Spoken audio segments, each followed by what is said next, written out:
এমনি সজীব ব্যাট করতেছে, সে ফর্মে মনে হয় আছে।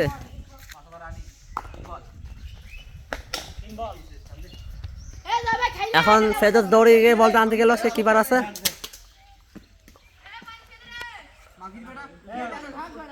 শামিনী আসার সজীব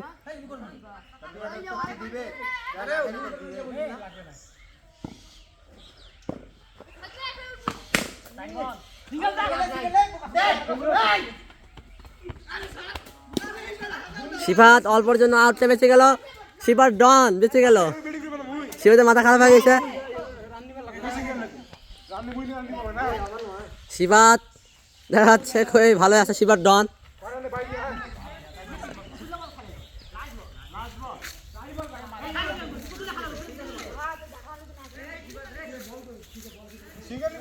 বল এই মোবাইল ফাটিয়ে বল আছে।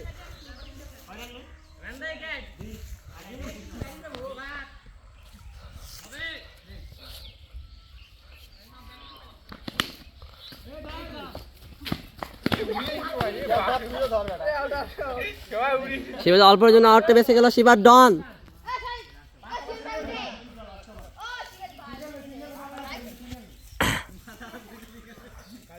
সিফাত ডন অল্পর জন্য বেঁচে গেল।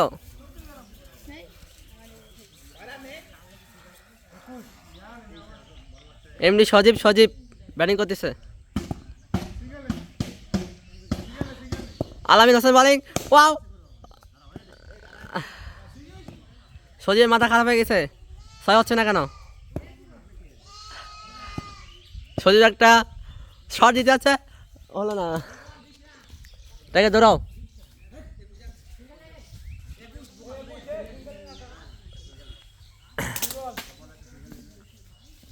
শামিনী আসার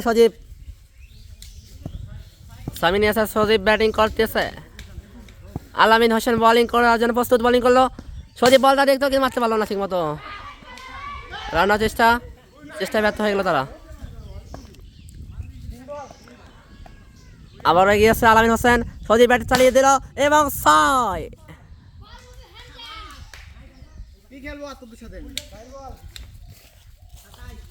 যে রান হয়েছে ওরা 10 রান করতে পারবে কি পারবে না সন্দেহ আছে আমাদের। ওরা বলে দেখা যাবে সিফাত কাউসে।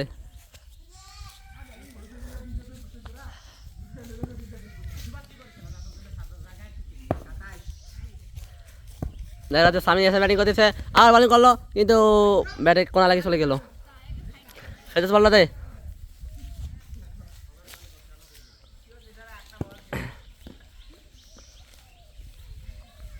দেখা যাচ্ছে আলামিন হোসেন বোলিং করার জন্য প্রস্তুত হচ্ছে এবং বোলিং করলো। সজীব ব্যাটিং দেখিয়ে বলটা হাঁকিয়ে দিল এবং খুবই একটা অসাম শট মারিয়ে দিল। আমাদের 34 রান টার্গেট হলো। জয় চাচাকে তার আসনে আসার জন্য আমন্ত্রণ জানা হইল।